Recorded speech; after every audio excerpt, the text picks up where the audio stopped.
Hi, all. My name is Shireen Chahawi, and I am the Director of Sales and Marketing here at OceanView at Falmouth and Cumberland Crossing by OceanView. We'd like to welcome you to this third annual volunteering webinar that we've done. A little bit of background on why we do this. Strangely enough, and fun for me. Before coming here to OceanView in 2021, I was the executive director of the Friends of the Kotzschmar Organ. And when I came here to OceanView and met all of our phenomenal residents, I realized that there was this untapped group of people that I wish I had known more about when I was at the Friends of the Kotzschmar Organ. I wish that I had known to tap them for committee work, board work, and things like that. And so we conceived this event that we started, I believe it was in 2022, where we invited folks to come from different nonprofits to talk about all the different volunteer opportunities that they provide within their organizations. And so that's why we're here today. And I'm very, very excited to tell you who's with us. So let me give you the quick preview first. So we will have folks from the Friends of the Kotzschmar Organ speaking, followed by the Falmouth Food Pantry. And then our last speaker today will come from Maine Coast Heritage Trust. And here's a little housekeeping. What I'm thinking we'll do is I'll introduce each group of speakers. In the case of FOCO, there are 3 people that are on deck. I think just one will be speaking, but the other 2 are available for questions. But we're asking them to speak for a little bit about what they offer for opportunities for you as a potential volunteer. I'm going to keep an eye on the questions. So if you can put your questions into the Q&A that you see at the bottom of your screen. If it looks like a question I need to break in and interrupt them, I will, but my hope is more to offer up those questions at the end of their presentation so that we can get everyone's questions answered at the same time. One little housekeeping note, I apologize already. I hear snowplows out my window, so if there's extra noise, I am sorry that you're hearing that, but it's Maine. So I'm really glad that we did this as a Zoom today. We haven't done a Zoom presentation in a long time. And apparently we nailed it by picking today as a Zoom instead of an in-person conversation. Also, just a reminder to our speakers, our presenters, please, when you're not presenting, turn off your own camera and mute your microphone, which is what I will do as well. I'll try to remember myself. But let me start by introducing the Friends of the Kotzschmar Organ. Like I said, an organization near and dear to my heart. For those that are not aware, the Kotzschmar Memorial Organ is just one of 2 municipal organs left in the US. It was built and installed in its home, which is now Merrill Auditorium, but in 1912 was called Portland City Hall Auditorium. And the organization, the Friends of the Kotzschmar Organ, was founded in 1981. And the organization is in place to support the organ. And believe me, organs take a lot of support. They require an awful lot of to work to keep them happy and healthy. So the Friends of the Kotzschmar Organ, also known as FOCO, if you hear us talk slang, work to preserve and maintain the organ. And they also produce concerts and promote concerts and produce them and manage the Kotzschmar Memorial Scholarship Fund. So without further ado, I'd like to introduce a dear friend of mine who was David Kirstein, who is a board member of FOCO, was the executive director, I think, for all but 2 weeks of my time in, he was the board chair, excuse me, for all but 2 weeks of my time as the executive director. Someone was going out as I was coming in, and then David held my hand through all of my tenure at FOCO. He is also joined by, well, Sophie Bray is here, but I think she's going to help if needed. Ashley O'Brien is also with us. She's FOCO's new executive director, as well as Mark Anderson, who is a new FOCO board member. So we have full force from FOCO with us today. And I'm going to let them take it away from here. And David, I will keep an eye on the Q&A and I will tee up questions to you at the end, but I know you have a great presentation and I'm excited for you to present it.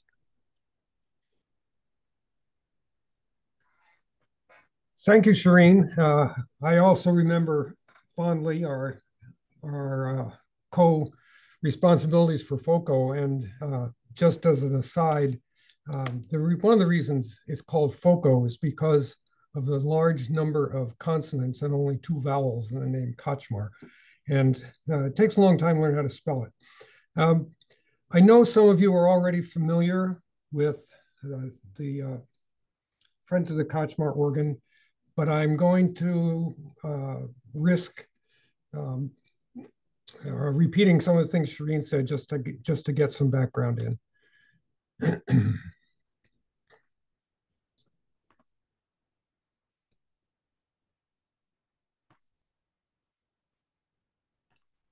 So here we go with a presentation from Friends of the Kotzschmar organ. This, of course, is the stage of the Merrill Auditorium. Your being here for this webinar is a really good example of our campaign to make sure that the Kotzschmar organ is not the best kept secret in Portland. Many people have resolved to fix that, but some people still don't know about us. Our volunteers know this history. The Kotzschmar organ story covers 2 generations of the Curtis family in Portland. And it covers also the second rebuilding of the City Hall after the 2 disastrous and famous fires in 1866 and 1908 that you may already be aware of.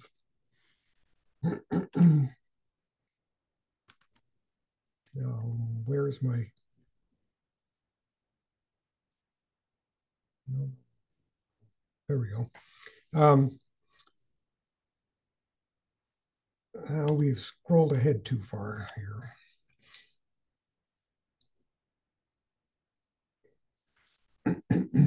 The organ was dedicated in 1912, and as Shireen said, it was one of the first municipal organs in the United States. And after a multi-million-dollar renovation that was completed in 2014, it boasts over 7,000 pipes and an array of percussion instruments. And it has been entertaining audiences for 110 years. The Friends of the Kotzschmar organ was started when, in 1980, the city of Portland terminated its support of the performance program and the position of the municipal organist. And so in 1981, with support from concerned citizens and the public, the city delegated the responsibility, and here's a quote, to preserve and maintain the organ and promote programs of public concerts to a newly formed nonprofit named the Friends of the Kotzschmar organ. James Kennerly now holds the title of municipal organist following a 27-year tenure by Ray Cornels.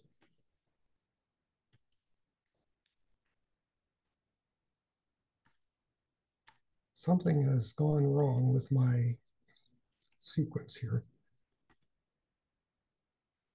Well, of course, you're here because we're trying to recruit volunteers to do a variety of functions.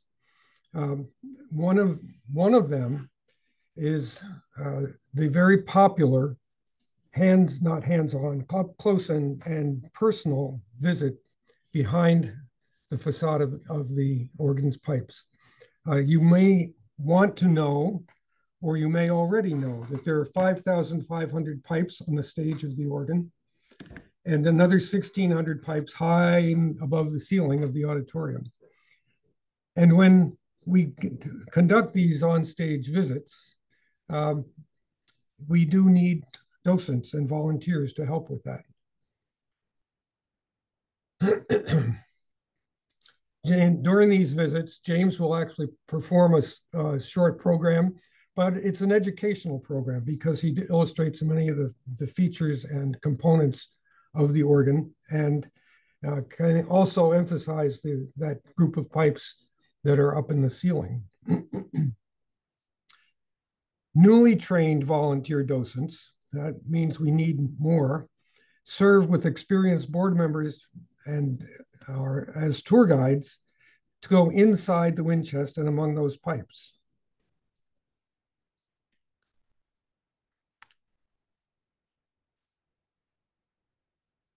The Kotzschmar history is interesting and significant part of our presentation to the public. It starts with display panels when people first walk into the auditorium and the auditorium lobby. Past board member Janice Parkinson Tucker authored a very complete and charming published history called Behind the Pipes, the story of the Kotzschmar organ. There are copies available to borrow from the FOCO office, and also you can get your own copy online if they are readily available. The Maine Historical Society also includes Kotzschmar information wrapped up in the longer story of Portland. And participation as a docent does require knowledge of organ operations and the Kotzschmar history. And then you can follow that with a training period, orientation, self-study resources, and then as a new docent, actually shadow some of the docents already performing. And we do require a certification before approval as a tour guide. We have a welcome process, and it includes greeting arriving audience members in the lobby, providing resources and information at the table. And the Kotzschmar Junior, which you can see in the background of this figure, this photograph, is also on display for volunteers to use explaining the workings of the pipe organ. We have a few parts, some of the smaller parts of the Kotzschmar on display at the same time at this table. One of the jobs of a volunteer docent here is to hand out distributed memorabilia and information. We also provide at these concerts, at the welcome table for these concerts, an opportunity to have a review of the performance schedule and opportunities to sign up for tours. FOCO's in a growth stage, and we're ready to take on some more people and help us grow our activities.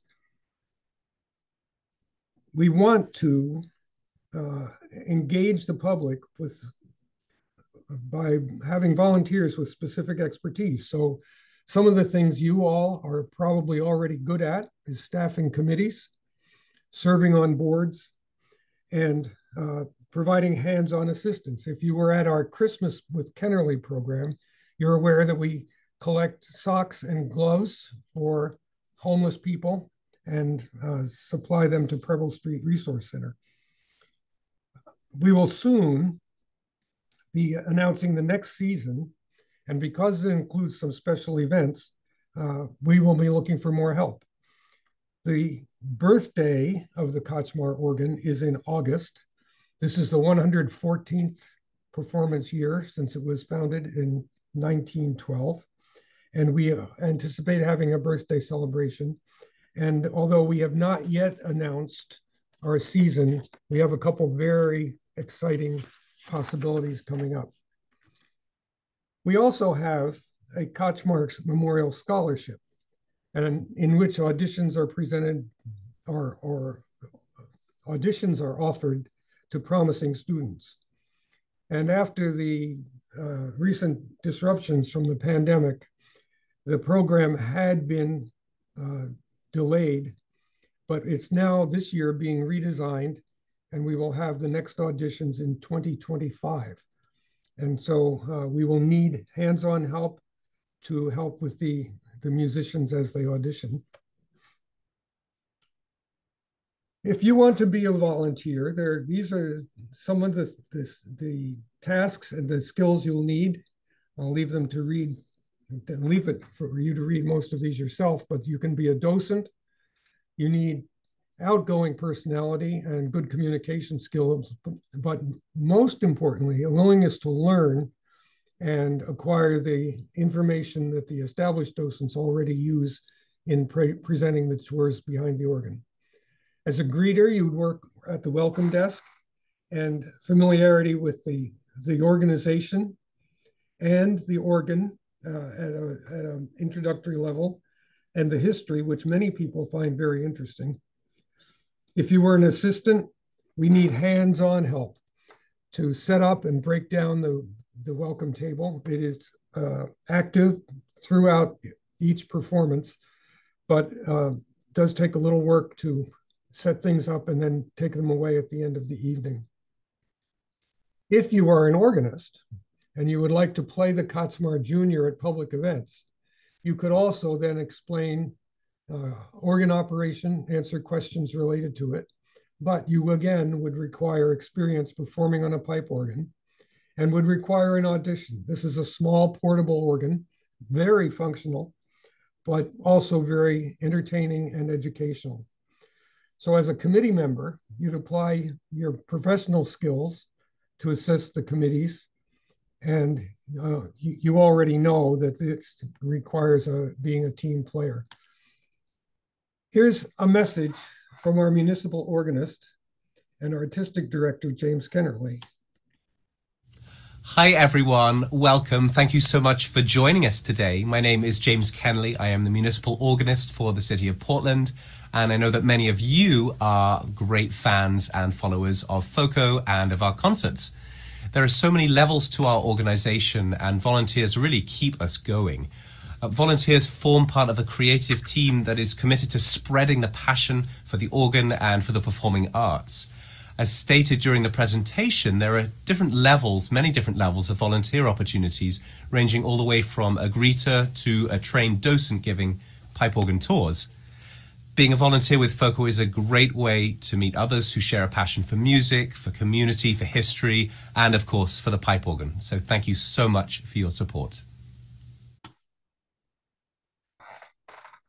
That's our presentation for today. We know we've seen many of you at our performances, and we'd like to encourage any of you to contact Ashley O'Brien, our executive director, and or to fill out the volunteer form from our website. So that concludes my presentation. I know Shireen is collecting questions if there are any. There are. I will make way for the next presenter. Thank you. Let me ask you, David, thank you so much. I so appreciate you doing this, all of you. Like I said, near and dear to my heart. Huge fan of the Kotzschmar and my dear, dear friend James and all of the board members who make the organization tick. A couple of questions came through, David. Someone said, I've never known a thing about pipe organs.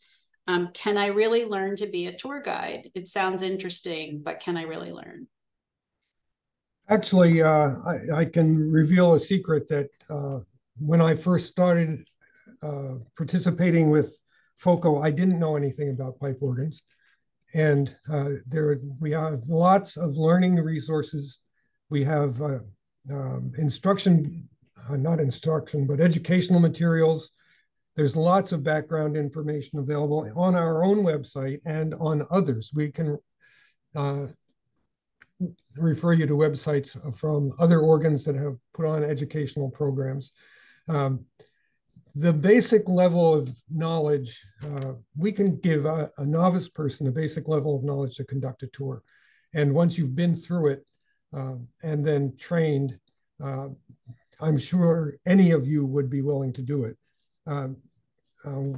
One great resource we have is a 40+ year veteran in our organ curator, David Wallace, and he can tell anybody anything that they need to know about an organ. So we have lots of resources. I can attest to that. And I can say one of my most favorite things to do in Merrill was to watch people come down the stairs after they'd been in the wind chest on a tour, because their faces would look so absolutely flabbergasted by what they saw behind those pipes you see on the stage. So a couple more questions, David. how many times a year do tours take place? Like, what are you signing up for if you are a tour guide? The timing is not really on a schedule. And another little acknowledged fact is that access to the auditorium is very valued by all of the cultural organizations in the city.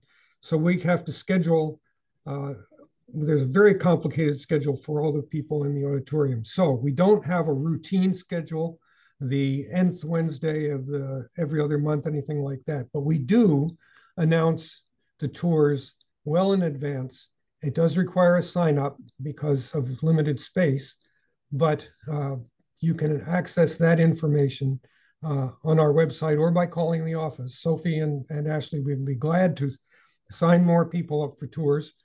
And so you can count on them being approximately not as often as once a month and probably not less often than every other month. Great.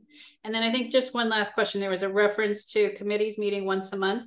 If you had to ballpark, what is it? If you had to ballpark how much commitment is needed for a committee member in terms of hours per month, if the committee meetings are, I can't remember what they were from being there, say an hour and a half. Do you have a sense of how long committee members might commit? Well, we are, Mark Anderson and I are members of the Education and Community Engagement Committee, which has a lot of work to do. So if you were on that committee, it would require, but we try to have a monthly meeting. They last about an hour to an hour and a half in an office space in Portland. So that's easy to do. The commitment for some of the other committees, the purely advisory committees, may be once a month for a meeting, but with less hands-on work. So we would welcome any inquiries about interest in our committees. And again, if you go to the website, I think you'll find a list of our committees. We have the standard ones. We have nominating and finance.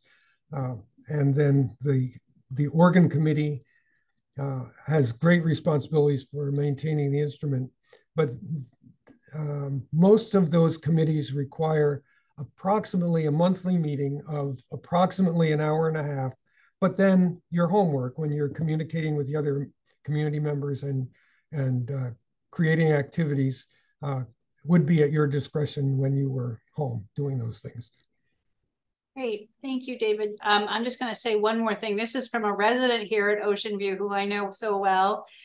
John Wilcox is a resident here at OceanView, and he is on the advisory board, and he sent me a little note saying that he can answer most of the questions any residents might have. So I'm throwing that out there right now. Thank you, John. I'm glad to see you here today. I am too. I can see the list. So David, thanks again. So appreciate you doing this. So delighted to have Kotzschmar represented today, because I'll tell you folks, it's a hidden gem and it shouldn't be hidden anymore. So I'll have David turn off his mic and his camera, and I'm going to introduce to you today our Falmouth Food Pantry participant. Dorothy Blanchette from the Falmouth Food Pantry is joining us today. Dorothy is the full-time volunteer president of the organization and the co-founder of the Falmouth Food Pantry. And I got to tell you, in the vein of it always happens at the wrong time, I think they are snow blowing right outside my window right now, but I'll turn my mic off very shortly.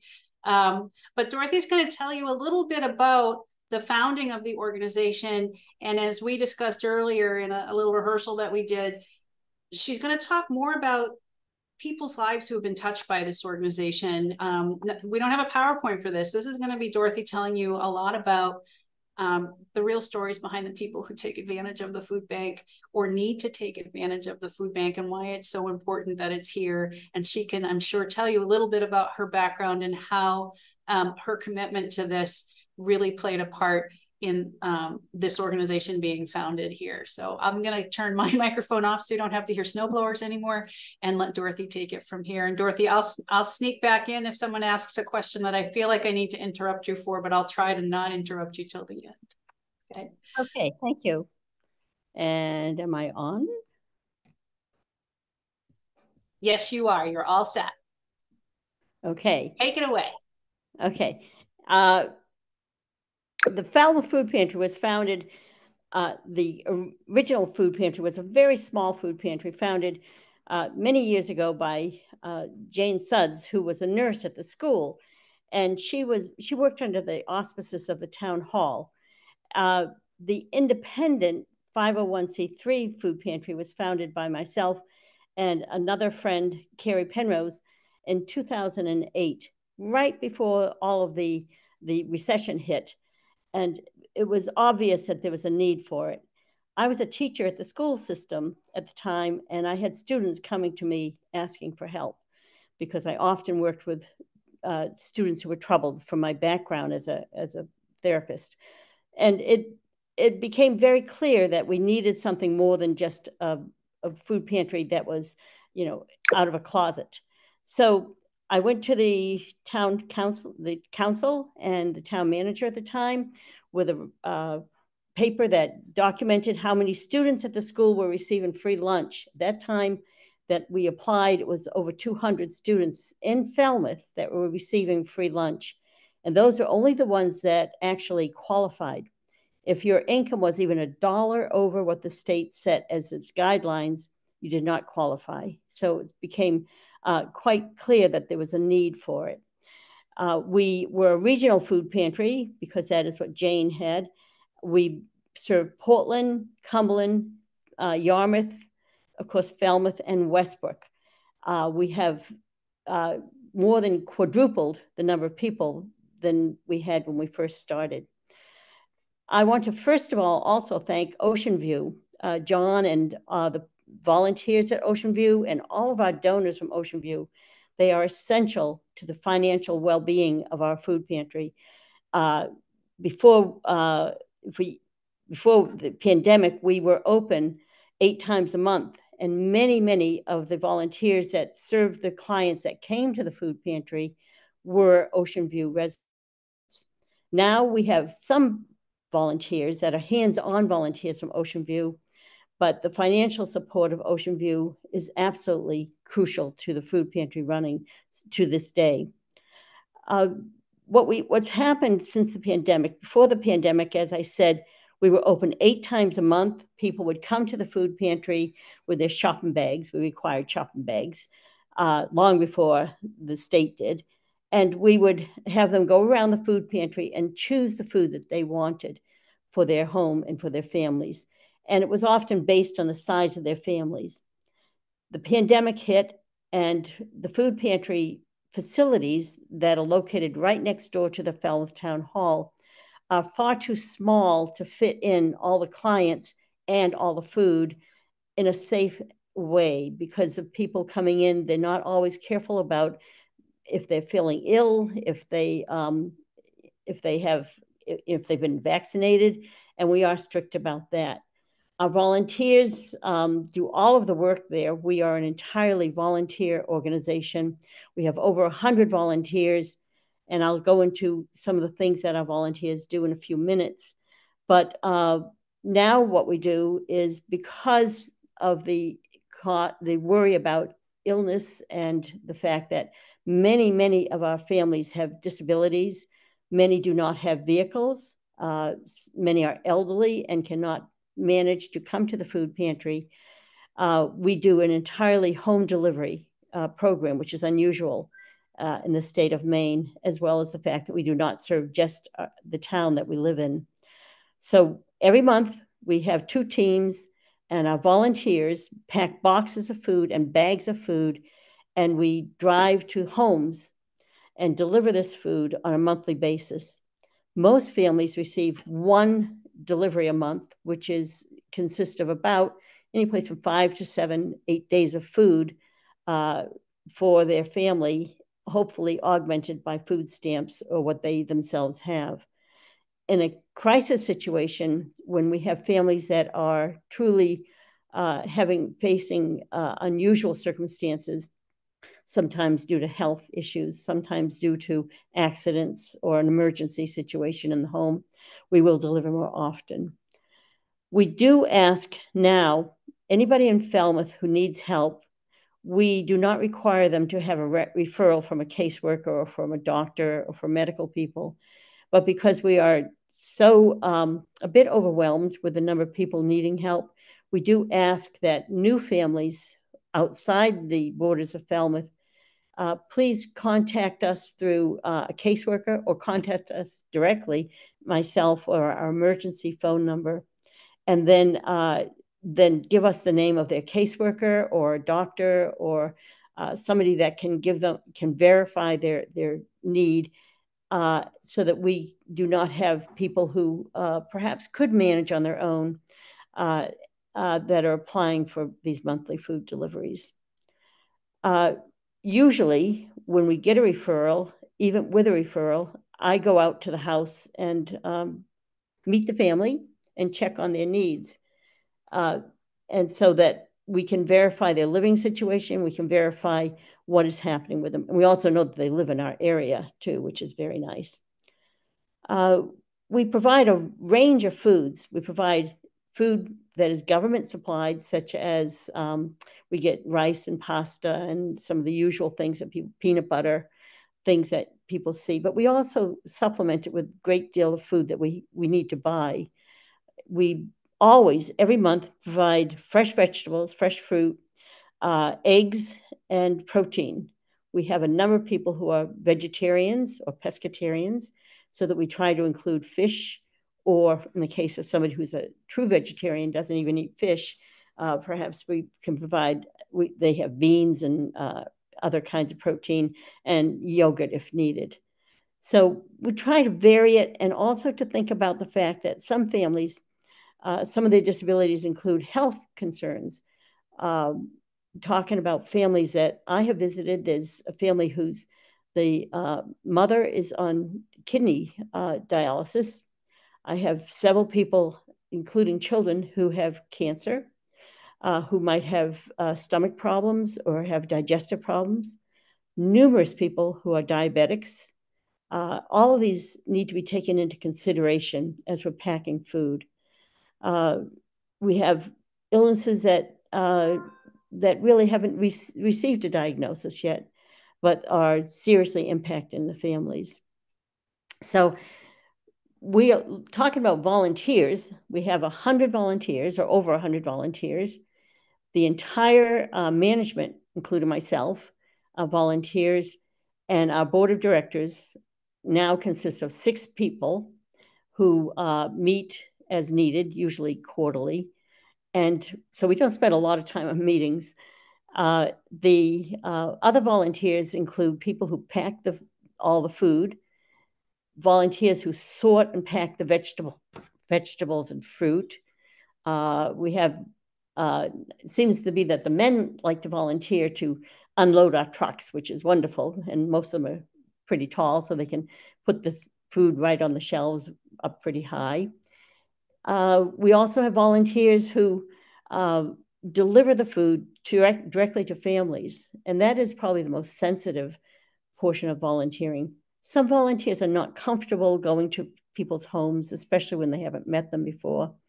Occasionally, I will go with them the first time so that they can meet the family and learn how to engage with them.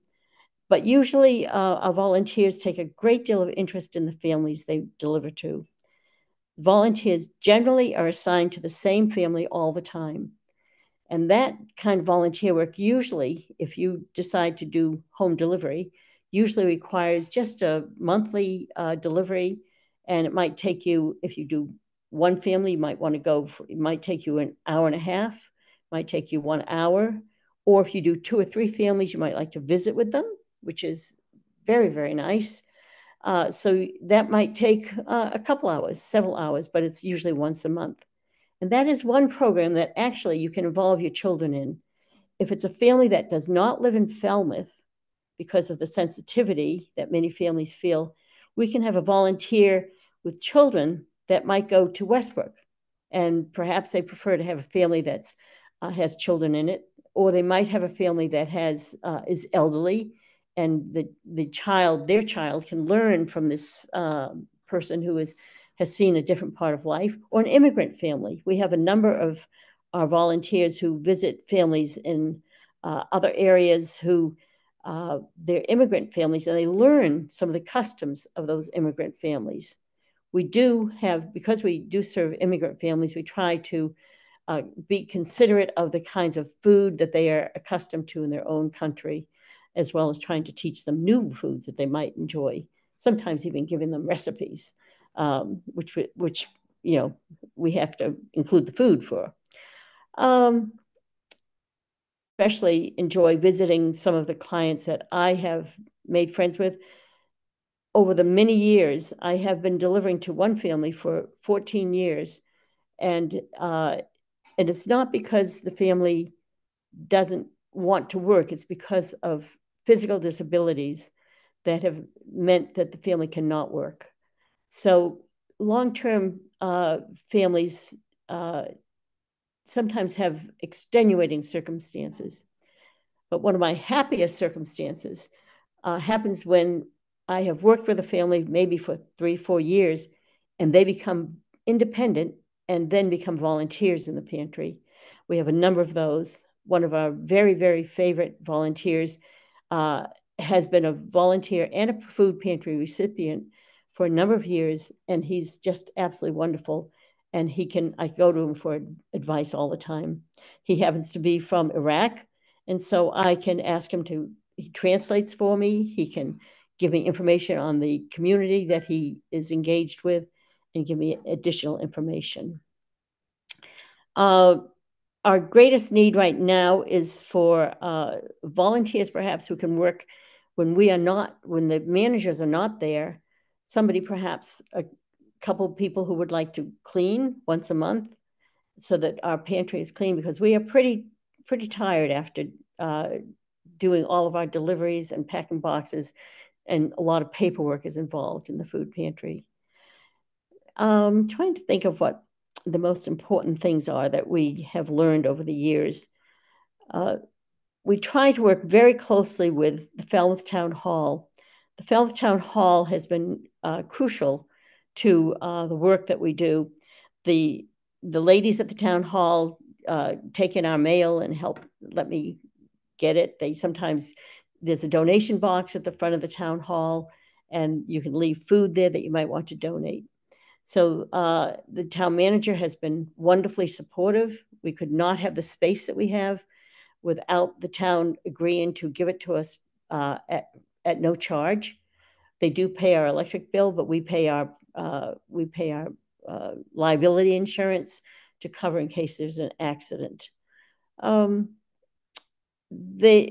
think the work is very, very rewarding, both for myself and for the other volunteers that come.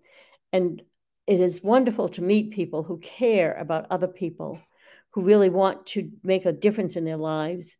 And it might seem sometimes as if just giving them a monthly food delivery is not doing all you would like to do for them. But it really does make a difference. I have one family in Portland that I will just mention very briefly. The parents grew up in a very deprived home life when they were young, and who do not have the skills or the school education that would allow them to get jobs that would pay for supporting their families. And yet they are good-hearted, they are wonderful parents, and this food truly made a difference in the health of their children. They were referred by their doctor because of nutrition problems. Sometimes people ask me, why can't these people just work harder and get more jobs? Many of them who are working at more than one job. Many of them do home care. Many of them do jobs working in stores, but these jobs do not, in today's economy, pay an adequate salary to pay for the rent, pay for transportation, and take care of their children or their medical needs. Medical issues seem to be a real problem as far as why people do not have enough food to eat. So I do encourage people to continue to support the Falmouth Food Pantry financially. We are very fortunate to be in Falmouth because Falmouth businesses and many of the people in Falmouth contribute significantly to our programs, and also help us with their volunteer hours. And I don't know, do you have any other questions for me? I actually do, Dorothy. I was going to come tell you that I had a couple for you so we could wrap it up, but I think you kind of answered this, but someone wrote, for which task does the pantry most need volunteers? Is it drivers, packers? I know you said it would be really nice to have someone who'd be willing to clean, or a couple people, but if you had to rank those. Cleaning is an issue. We also really do need people who are willing to substitute to get into doing home deliveries, because often, especially with the viruses going around, I'll have, a day before somebody's supposed to deliver to a home, they'll call me and they're sick. And we can't have people out driving around and delivering to families that are sick, not just for them, but for the family itself. Right. We really need subs to do home delivery. And it is one of the most satisfying aspects of being part of the food pantry. We also have a lot of fun. Some of it's work. Some of those boxes are pretty heavy, but when we're in there, we're joking, we're telling stories, we're exchanging ideas about what to do, and we become very good friends. So substitutes for volunteer home delivery is really important. And we are hoping, we just recently lost a really dedicated manager who had worked there for years. And we hope somebody will someday start stepping into taking the place of one of our managers, because we're all getting up there in years. We're not getting any younger. And we would like this to continue. I can't tell you how many how much support we get from the community, emotionally and physically and financially. It's really wonderful. One just came through. Who are the primary donors who support the pantry? Not names, of course, but are there organizations? Yes, thank you. We work very, very closely with the school, all the schools. Their support is usually in the form of items. I give us a list of items needed 4 times a year to the elementary school, and the kids collect them. And one of the fun things is that they often, like when they have to collect cereal, I've heard that they line the cereal boxes up like dominoes in the hall and then knock them down. They have little parades walking them down to the office. If they're collecting soap, they walk it down singing or doing things. The high school has done some fundraisers for us, which is great. Every single school has been involved. All of our faith communities in Falmouth are very involved, every single one. So I don't want to single out anyone. Every single faith community does fundraisers for us. The Lions Club is crucial to our work. They give us a large donation every year. And also when we run out of space for recycling our cardboard, I call them up. We do need some help with recycling cardboard also. They come over and they empty out our shed that we have at the back of our pantry. And so the Lions Club is crucial. The Rotary has helped us. And OceanView, of course, is absolutely top of the list for financial support and for volunteers and for hands-on helpers. That makes my heart happy. I'm going to ask you one last question, because I think we've covered, well, someone's asking what steps should people take to become a volunteer. And I think that that's going to be in the materials that we send out to everyone who attended today. How to contact each of these organizations, frankly, on how to help volunteer. But one of the questions, last question for you, Dorothy, is what are some of the ways monetary donations are used to support the pantry services? I imagine you buy food and can buy it at a better price than the average person. We belong to organizations such as Good Shepherd. We do have to pay for the food from Good Shepherd, but it is at a lower price. And we do get some food through them through grant money that they get, and they give us grant money. Wayside Food Recovery, if anybody knows of that institution in Portland, is absolutely phenomenal. They take in all kinds of donations of food. They sort it out, and we can call them and ask them for food that they have that we can get actually for free. We go to discount stores. We watch for sales. I'm always out. You'll see me there with my notebook and Hannaford's and Shaw's and all the other stores, and writing down what we need. Shaw's and Hannaford's have been very supportive, both financially and with the bag program. We do have to buy a considerable amount of food because there's no way that we can just give people the same food every month, the same, peanut butter. Right. How much peanut butter can you eat? Especially if you have an allergy to peanuts. And so we are very, very careful about where we shop, and we price things constantly. So shopping takes quite a bit of time. I bet. Yeah. Well, thank you for this. And then just to go back to how to become a volunteer, I think, like I said, you'll see something, but I also know if you Google Falmouth, Maine Food Pantry, it will take you right to the page on the town of Falmouth's website that tells you how to contact. And then there's also a Facebook page if you're a social media user. So I think there are a couple ways, but you'll also see it in what we send out to all of the folks who register to participate. But Dorothy, thank you so much. You do such amazing work and make such a huge difference. And it makes my heart happy to know that there are so many people here at OceanView, and OceanView as an organization is so supportive. So thank you. Thank you. I'm going to ask you to turn your mic off and your video off. And I'm going to introduce our last speaker. Seth Levy is here. He is the Donor Engagement Officer at the Maine Coast Heritage Trust. And I know he kind of stepped in for someone. He was who I talked to first, but someone else was going to do it. And Seth was very kind to step in and be our presenter today. For those of you who don't know what the Maine Coast Heritage Trust is, it's a nonprofit land conservation organization.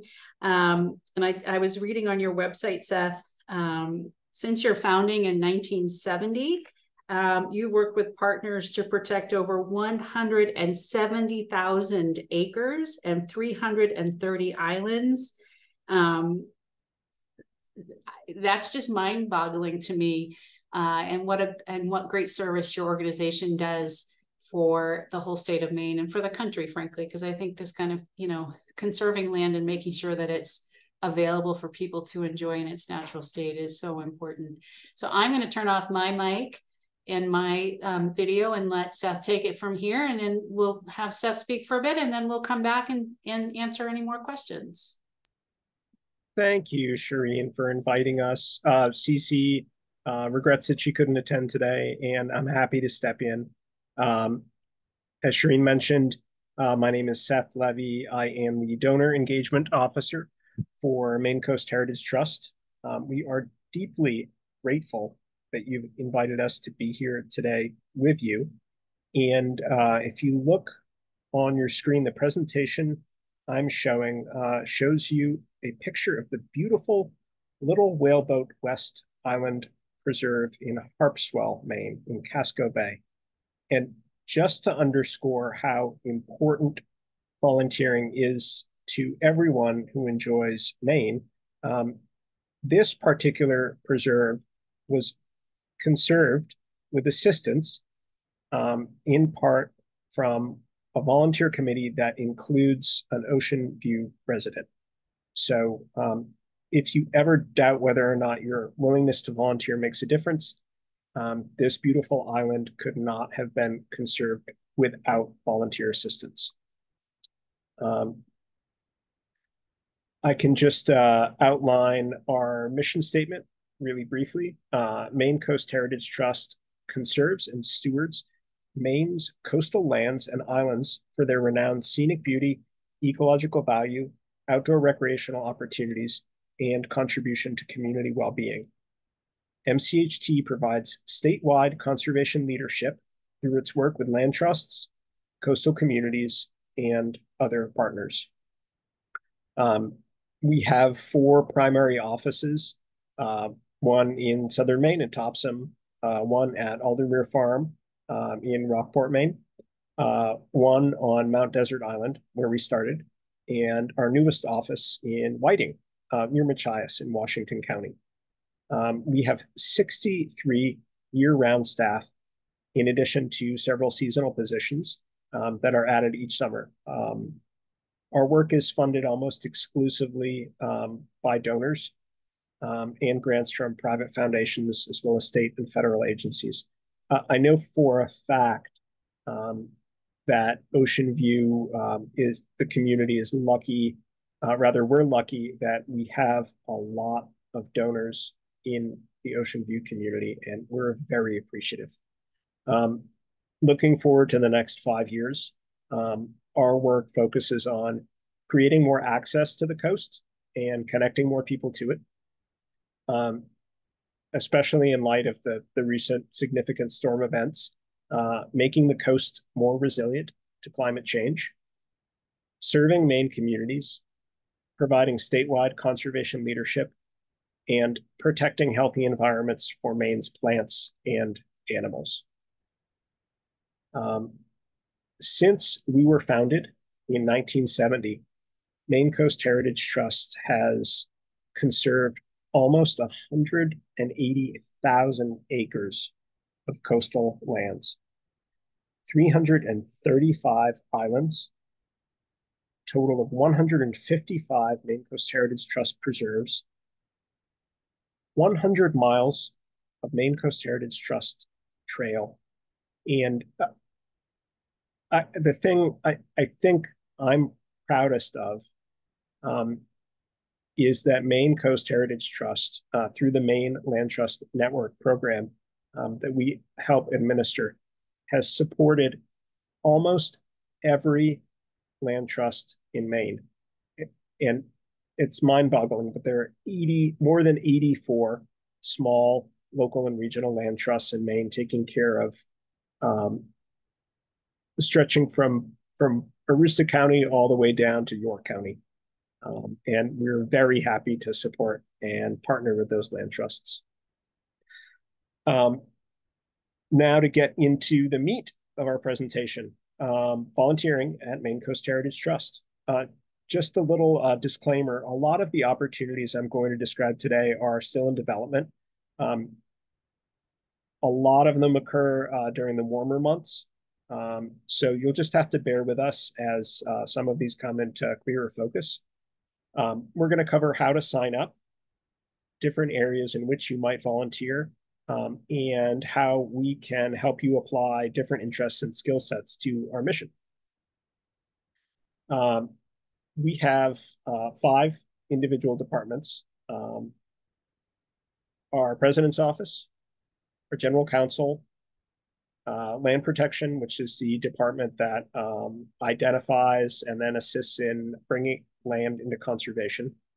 Our stewardship department, who plans and executes maintaining those properties that are conserved. Our land trust program, which, as I mentioned, helps assist the more than 84 other land trusts in Maine. Our engagement department, of which I am part, that helps raise the resources so that all of these other departments can function. Finally, finance and administration that keeps the whole machine moving. This is probably the most important and relevant thing I will share with you today. If you visit mcht.org/get-involved/volunteering, this form will let you register your specific interests. So when opportunities for you to volunteer and engage arise, we'll be able to connect you specifically with those volunteer opportunities that are most meaningful to you. So I'm just going to loiter here for a second, and I will cover this at the end, and I'm sure I'll have the opportunity to cover it in follow-up. And I'm just going to very briefly go over a lot of the specific categories of volunteer opportunities we have. The first is what we call the special projects crew. And it would involve you teaming up with our staff, probably our seasonal staff as well, to do construction, infrastructure, trail maintenance, tree clearing, trash cleanups, and more. This is a great opportunity for people who like to work hard, sweat, really see concrete results of their volunteer work, and specifically those people that have a mechanical skill set. So this is a really cool stone staircase being constructed at Lanes Island Preserve in Yarmouth, not so far from where we are right now. Many of our 155 individual preserves would benefit from a volunteer preserve steward. This is a really relaxed, low-key, but extremely important volunteer opportunity. It involves being the eyes and the ears of our organization for a specific preserve. You might report on trail conditions and visitor concerns. You might assist in picking up litter. You might assist in monitoring the status of a trail, or relevant to today, reporting storm damage. A great volunteer opportunity for people who are deeply connected to our preserves or live close by to our preserves. For us in southern Maine, Woodward Point is probably the closest opportunity.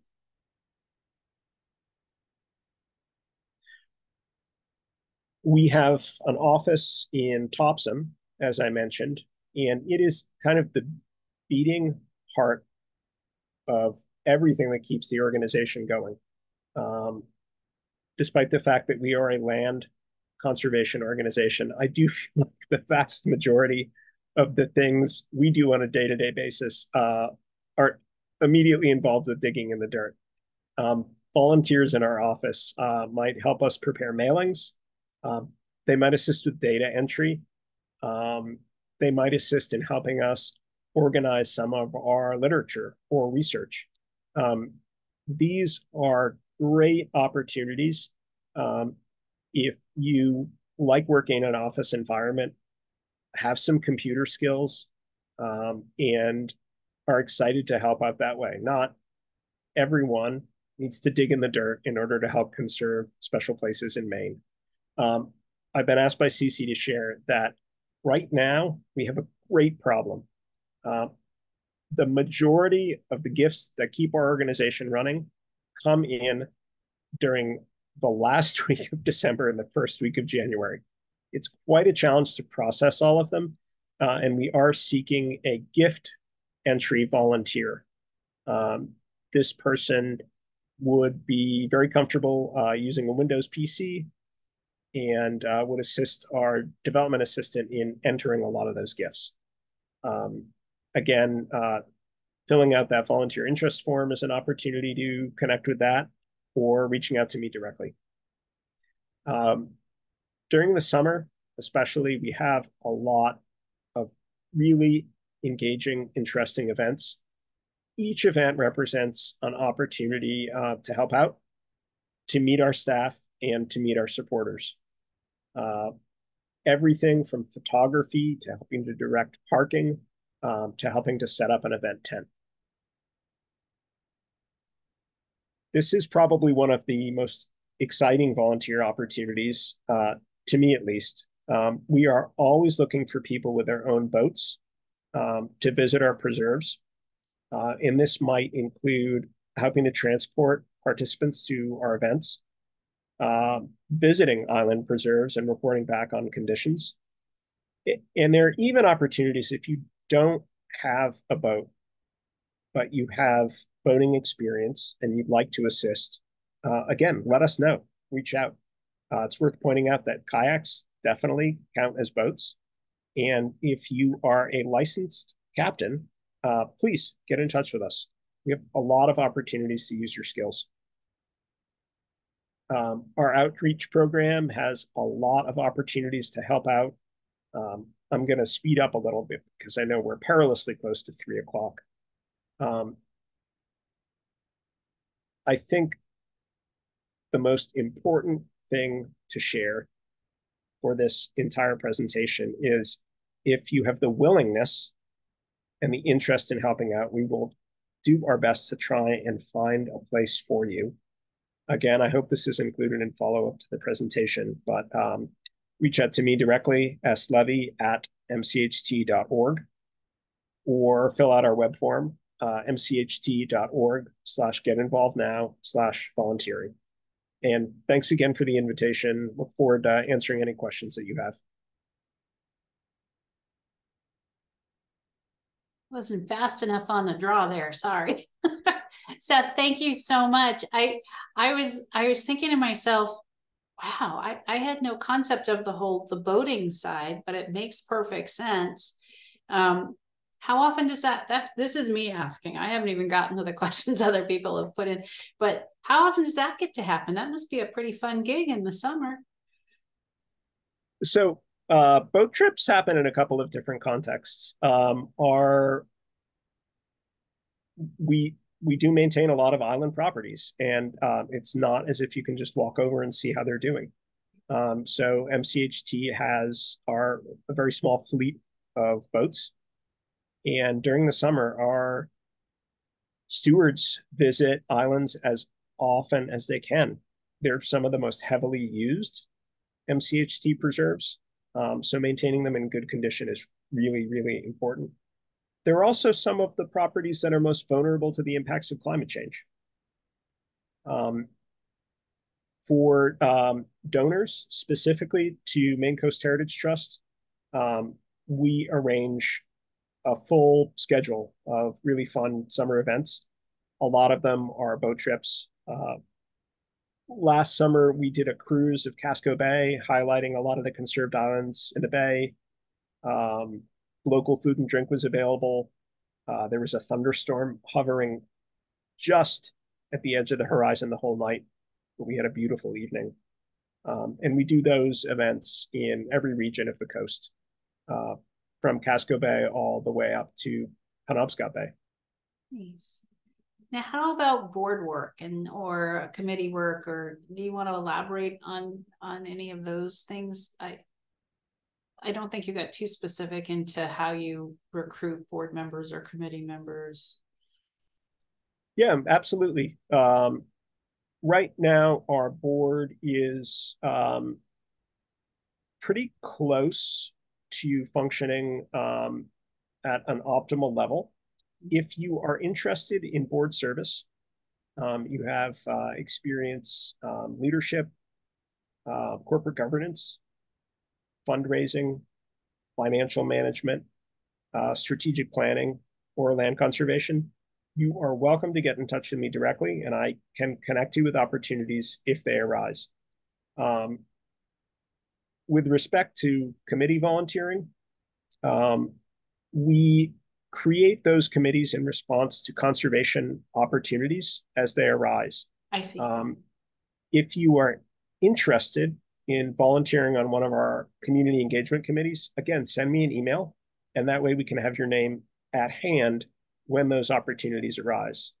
Looking forward to this summer, I am aware of at least one project happening here in southern Maine, and I won't talk out of school and say any more and get myself in trouble, but we will probably have a community fundraising and engagement committee around that property. Wonderful. I know how that goes. You have to keep those things quiet for a while. So I don't have any other questions for you, Seth. So thank you so much. I don't know if everyone who participated as a speaker wants to flip their screen back on. You don't have to if you don't want to, but I just want to thank you.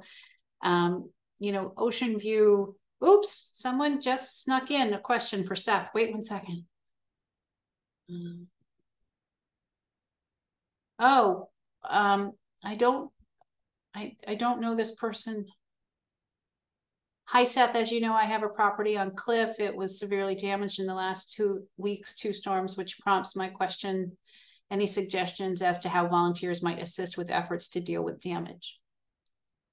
I am guessing that is Michael Bedoin. one of our super volunteers, not only to MCHT, but the Portland Gear Hub and a number of other organizations here in Southern Maine. Thank you, Michael. I hope I am as energetic, half as energetic as you are when I get up to your age.